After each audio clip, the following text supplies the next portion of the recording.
사라가 127세를 살았으니 이것이 곧 사라가 누린 횟수라.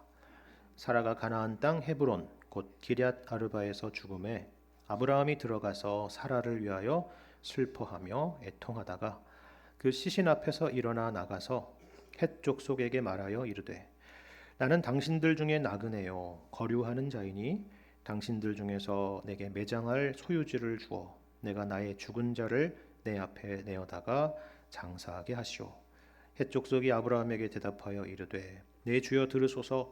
당신은 우리 가운데 있는 하나님이 세우신 지도자이시니 우리 묘실 중에서 좋은 것을 택하여 당신의 죽은 자를 장사하소서. 우리 중에서 자기 묘실에 당신의 죽은 자 장사함을 금할 자가 없으리이다. 아브라함이 일어나 그 땅 주민 헷 족속을 향하여 몸을 굽히고 그들에게 말하여 이르되 나로 나의 죽은 자를 내 앞에서 내어다가 장사하게 하는 일이 당신들의 뜻일진데 내 말을 듣고 나를 위하여 소할의 아들 에브론에게 구하여 그가 그의 반머리에 있는 그의 막벨라 굴을 내게 주도록 하되 충분한 대가를 받고 그 굴을 내게 주어 당신들 중에서 매장할 소유지가 되게 하기를 원하노라 하며 헤브론이 헷 족속 중에 앉아 있더니 그가 헷 족속 곧 성문에 들어온 모든 자가 듣는 데서 아브라함에게 대답하여 이르되 내 주여 그리 마시고 내 말을 들으소서. 내가 그 밭을 당신에게 드리고 그 속의 굴도 내가 당신에게 드리되 내가 내 동족 앞에서 당신에게 드리오니 당신의 죽은 자를 장사소서.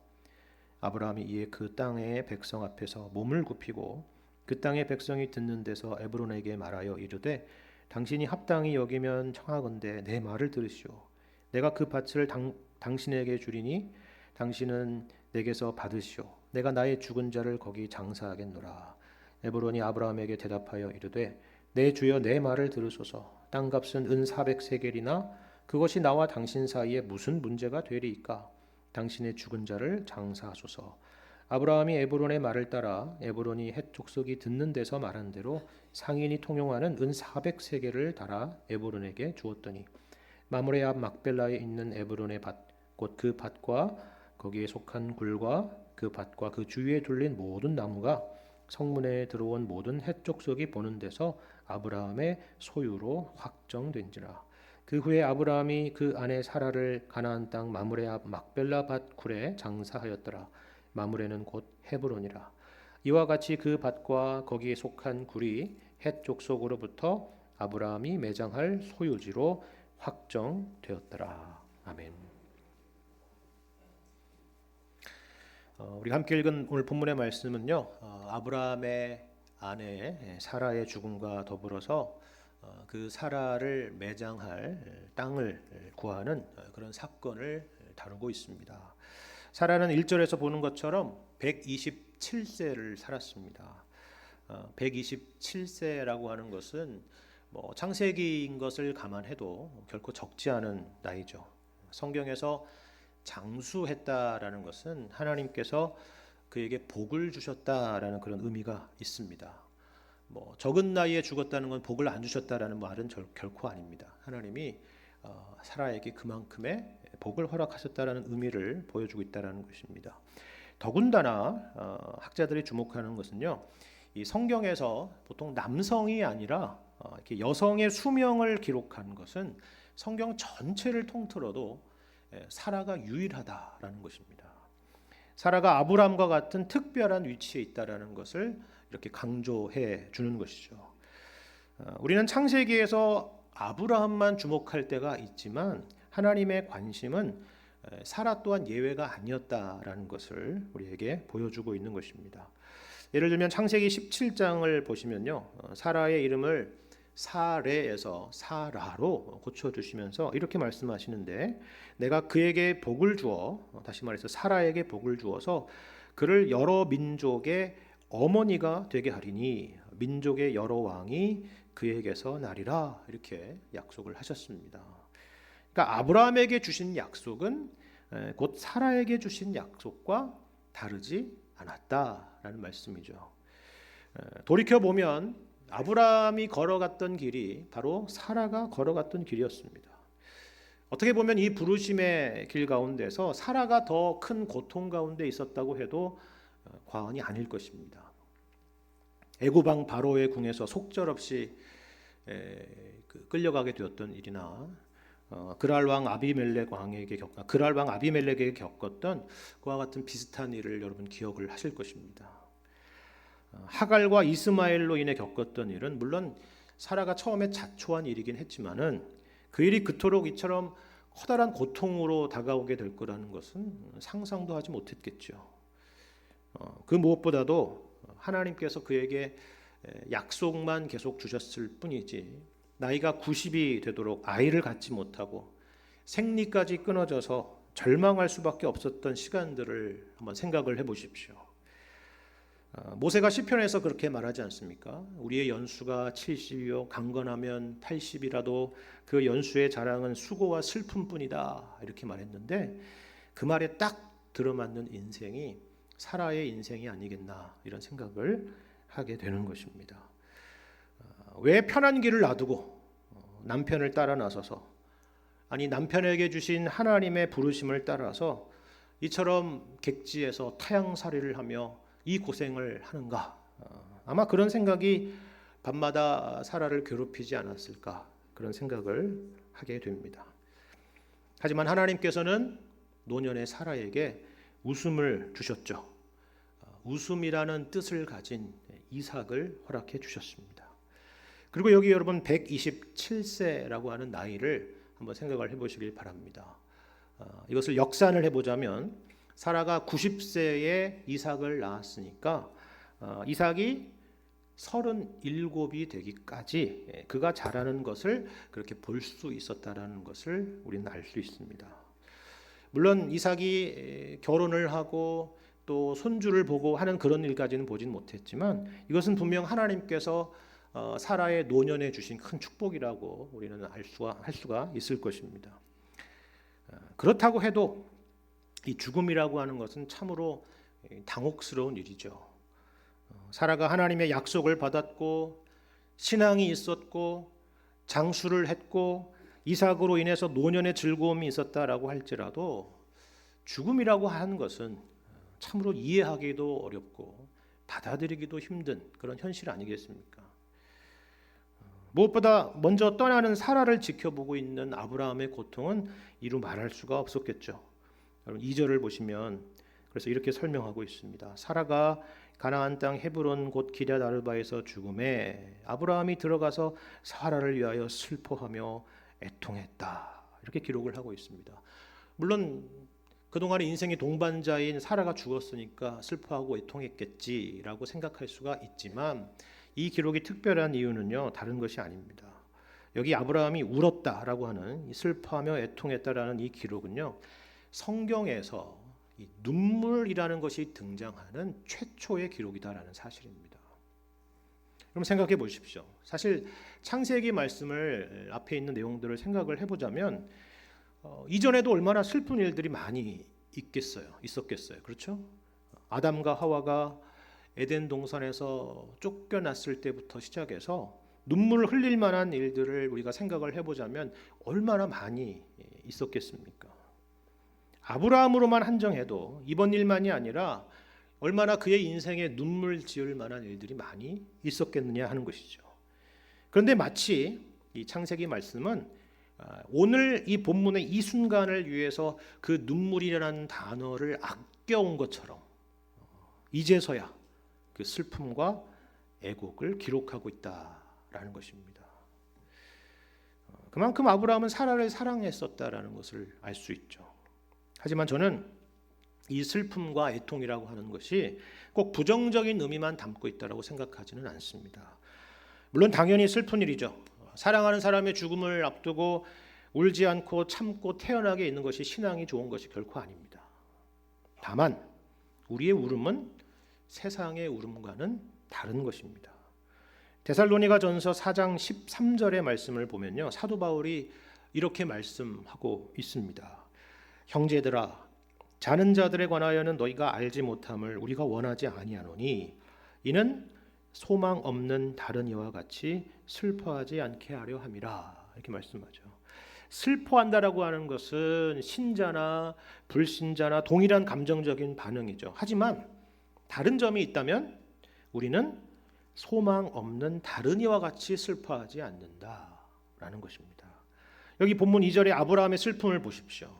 바로 이 모습이 소망 없는 다른 이와 같이 슬퍼하지 않는 그런 슬픔이요 울음인 것입니다. 왜 그렇습니까? 여러분 여기 2절의 말씀을 다시 한번 잘 보십시오. 사라가 어디에서 죽었다라고 기록하고 있나요? 가나안 땅 헤브론에서 죽었다라고 기록을 하고 있죠. 이건 단지 지리적인 정보를 제공해 주려고 이런 말씀을 주고 있는 것은 아닙니다. 우리도 그렇지만 당시에도 보통 사람이 죽으면은 고향 땅에 묻히는 것이 일반이었는데요. 알다시피 사라의 고향은 이 가나안 땅이 아니었습니다. 메소포타미아 지역의 밧단 아람이라는 곳이 사라의 본래의 고향이었습니다. 근데 그곳에 묻히지 않고 이 가나안 땅에 묻혔다는 것입니다. 흥미로운 것은 다음 장인 24장을 보면요. 아브라함이 그 아들 이삭을 위해서, 이삭의 장가의 문제를 위해서, 결혼 문제를 위해서 그 아내 삼을 사람을 위해서 늙은 종을 보냈는데요. 어디로 보내느냐면 고향 땅으로 보내요. 그 먼 곳으로 보냅니다. 재밌지 않습니까? 아들을 위해서는 가나안 족속의 딸 중에서 아내를 취하지 않는데 막상 장사할 곳을 위해서는 고향이 아닌 이 가나안 땅을 고집하고 있다는 것입니다. 이건 그저 억지로 그렇게 해석해 보려고 그러는 것이 아닙니다. 오늘 본문의 이야기의 시작과 끝이 바로 이 가나안 땅에 초점을 두고 있기 때문입니다. 자, 시작이 가나안 땅이라 그랬고요. 2절에서 그러면 19절을 보십시오. 마지막 이 사건이 어떻게 마무리되고 있습니까? 19절에 그 후에 아브라함이 그 아내 사라를 어디요? 가나안 땅 마므레 앞 막벨라밧 굴에 장사하였더라 이렇게 하죠. 이 가나안 땅이 오늘 본문 말씀의 중심에 있다라는 것입니다. 핵심이라는 것입니다. 오늘 본문의 이야기를 끌고 가고 있는 중심의 주제라는 것입니다.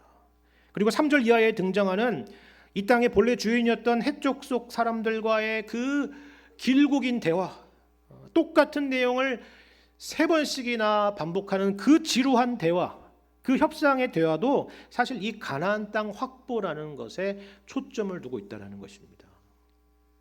이건 어떤 의미일까요? 왜 가나안 땅이 중요합니까? 왜 본문에서 이 가나안 땅에 우리의 시선을 모으고 있는 걸까요? 그 이유가 뭡니까? 그 이유는 이 땅이 그냥 땅이 아니기 때문입니다. 좋은 땅이라는 말이 아니라 바로 이 가나안 땅이 하나님께서 아브라함과 사라에게 약속하신 땅이기 때문입니다.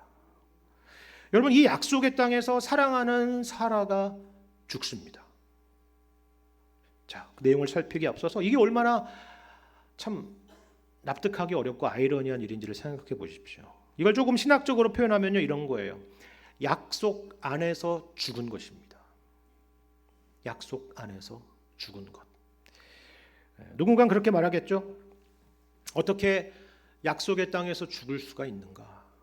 그곳은 복된 땅이 아닌가? 하나님이 약속하신 땅이 아닌가? 그런데 왜 그곳에서 죽는가? 우리도 주변에서 보면 그런 말들을 흔히 하지 않습니까? 어떻게 예수 믿는다는 사람이 저렇게 살아갈 수가 있는가? 하나님이 살아계시다면 어떻게 저런 어려움을 겪도록 내버려 두시는가?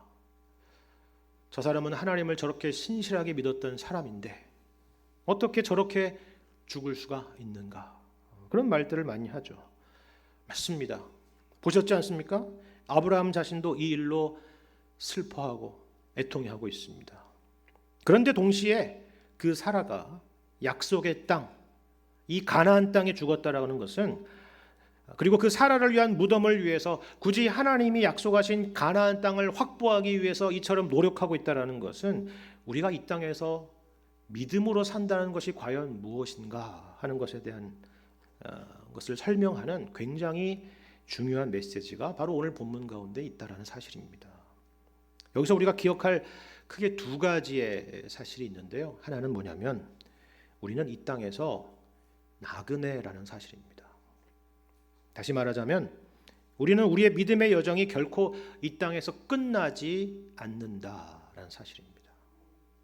여러분, 아브라함과 사라를 생각해 보시길 바랍니다. 하나님의 부르심에 따라서 이곳에 왔죠. 가나안 땅에 왔습니다.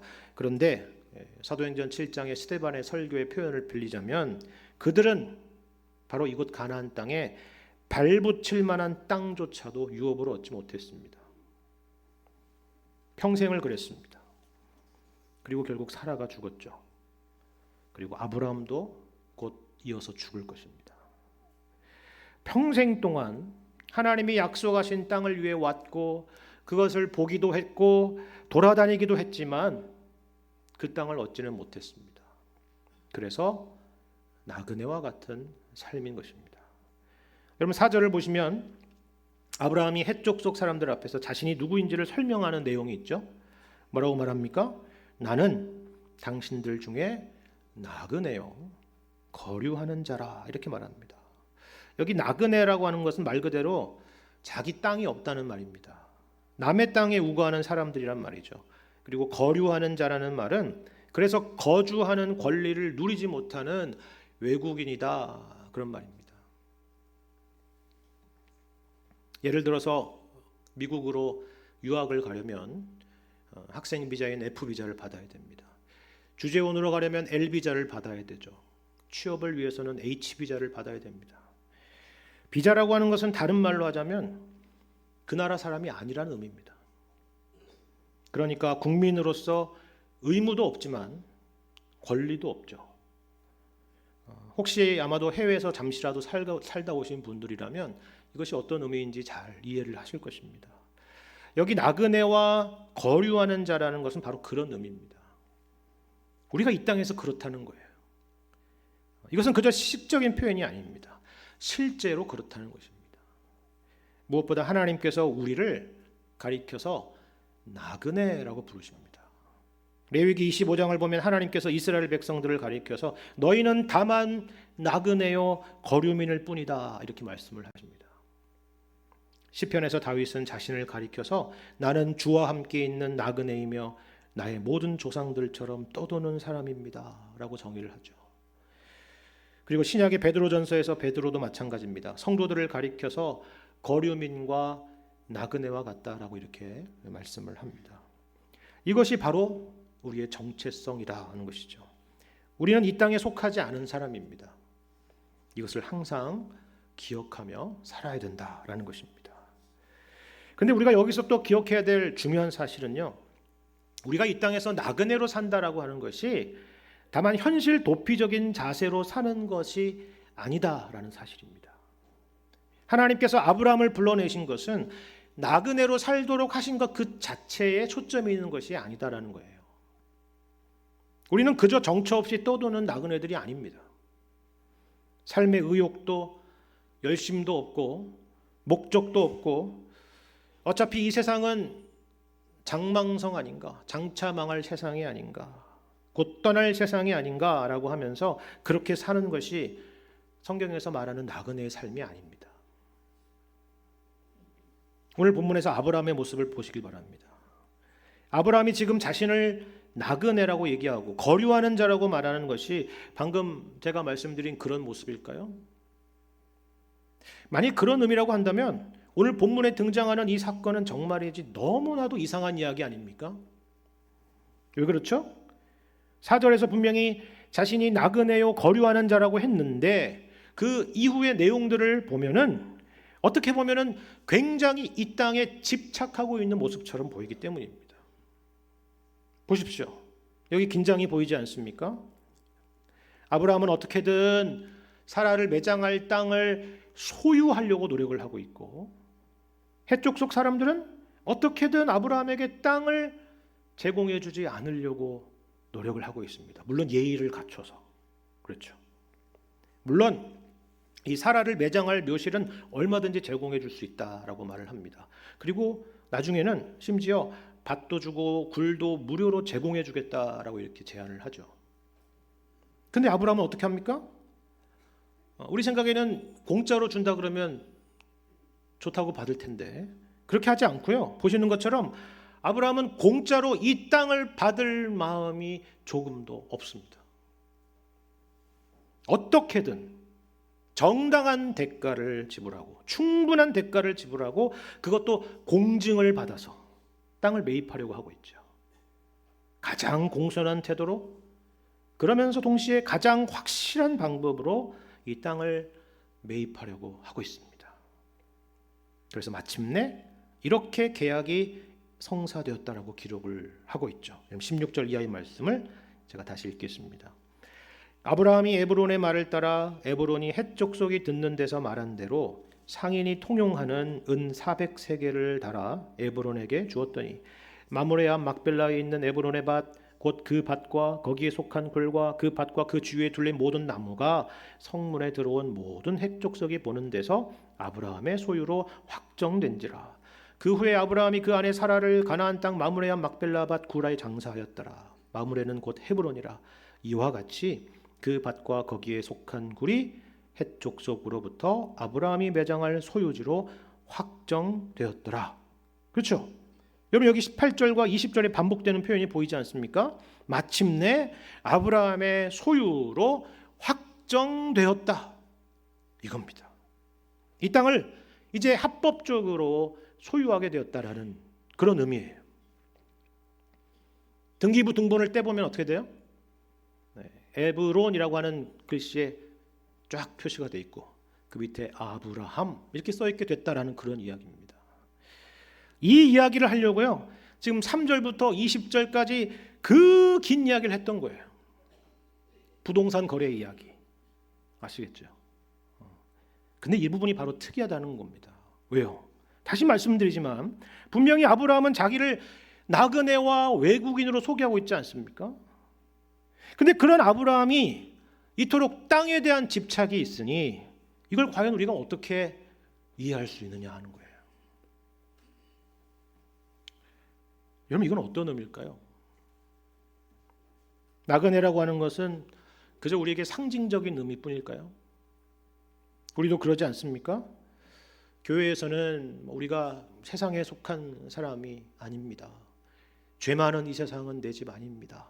그렇게 우리는 하늘에 속한 사람입니다. 천국을 향해 가는 사람입니다. 그렇게 고백하고 그렇게 찬양하면서도 막상 내일이 되면 우리 세상에 나가면 정말이지 세상이 전부인 것처럼 살아가잖아요. 그렇죠?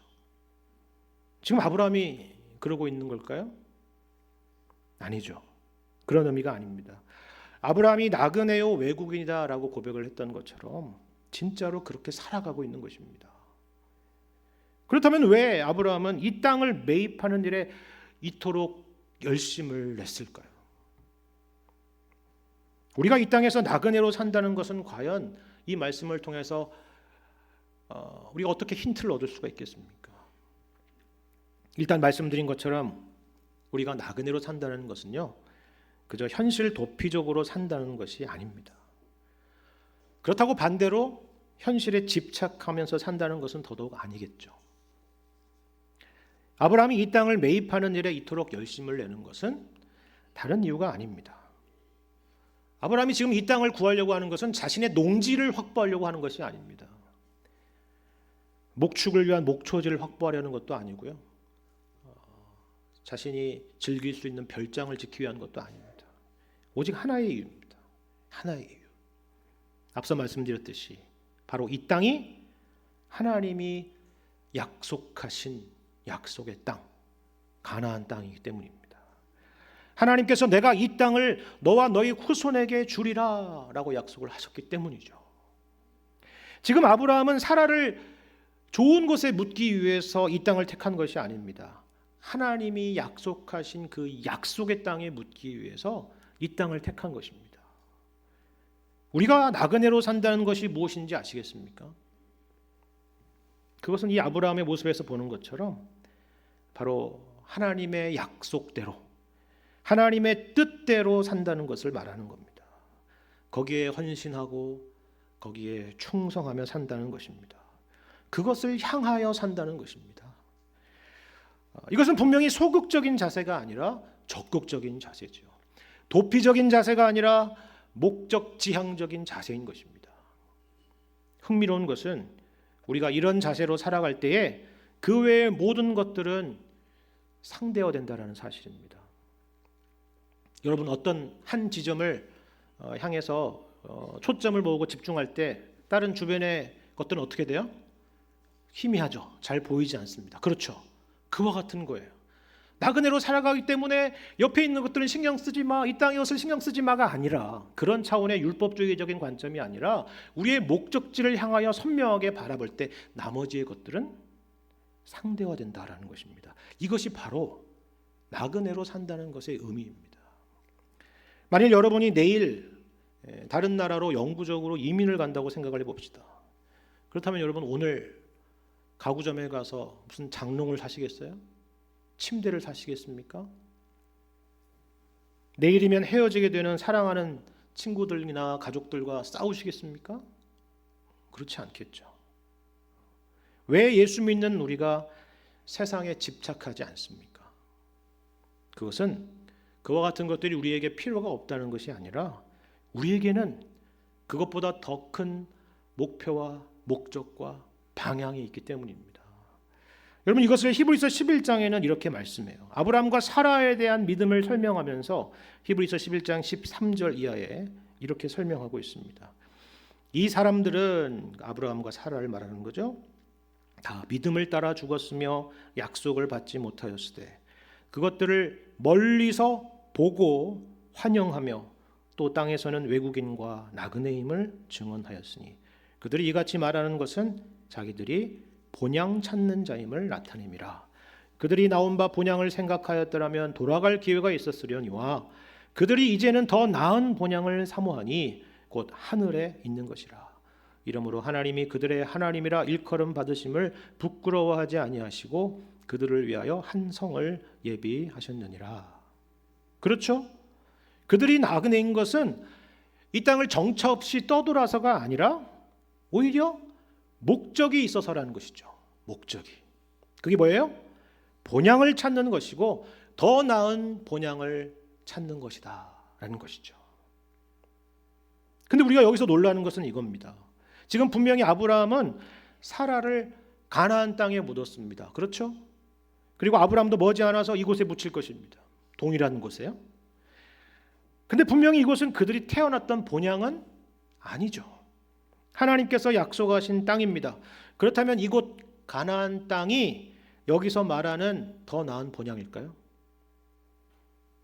아니죠. 왜 그렇습니까? 여기 16절에서 보시는 것처럼 그들이 이제는 더 나은 본향을 사모하니 곧 가나안 땅이 아니라 어디 있다고요? 하늘에 있는 것이라 라고 말씀하고 있기 때문입니다. 정말 그랬을까요? 정말 아브라함은 가나안 땅에 사라를 묻으면서 하늘에 있는 본향을 생각했을까요? 지나친 논리적인 비약은 아닐까요? 우리는 그런 생각이 들죠. 하지만 히브리서의 말씀이 전적으로 옳습니다. 여러분 생각해 보십시오. 이것은 아브라함의 굉장한 믿음의 행동입니다. 왜 그렇습니까? 분명히 하나님께서 아브라함과 사라에게 주신 약속은 아브라함과 사라를 포함한 약속입니다.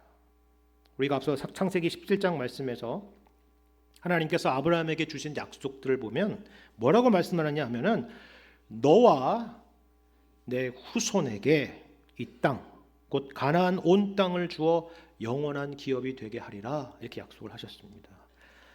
이건 후손들에게 줄 땅이야 라고 말씀하시지 않았다는 겁니다. 여기는 분명히 너와, 그러니까 아브라함과 사라를 포함하고 있는 것입니다. 그런데 사라도 죽고 아브라함도 이제 곧 죽지 않습니까? 만일의 죽음이라고 하는 것이 그저 끝이라고 한다면은 하나님은 거짓말하고 있는 셈이 되는 것이죠. 아브라함은 그럴 수 없다는 것입니다. 내가 그동안의 신앙의 여정 가운데서 하나님에 대하여 증언할 수 있는 한 가지 확실한 사실이 있다면 이것인데, 그것은 바로 하나님은 약속하신 바를 반드시 지키신다라는 것입니다. 이삭의 탄생이 그것을 말해주고 있지 않습니까? 우리가 지난주에 봤던 모리아 산에서의 이삭을 번제로 바친 사건도 그것을 말해주잖아요. 그래서 아브라함은 그 하나님의 약속을 붙잡고 그 약속을 바라보면서 이 땅을 매입하는 것입니다. 다시 말해서 하나님의 나라는 죽어서 끝나는 나라가 아니라, 비록 지금 죽음으로 인해서 모든 것이 끝나는 것처럼 보이지만 하나님의 약속대로 반드시 누리게 될 그 나라라고 하는 것을 믿음으로 바라보고 있다는 것입니다. 이것이 바로 더 나은 번영이고 하늘에 있는 것이다라는 말씀이죠. 그리고 하나님께서는 이 아브라함의 믿음을 부끄러워하지 않으시고 그들을 위해서 한 성을 예비하셨다라는 말씀입니다. 아브라함은 지금 이 믿음을 가지고 이 약속을 붙들고 자신이 할 수 있는 최선을 다한 것입니다.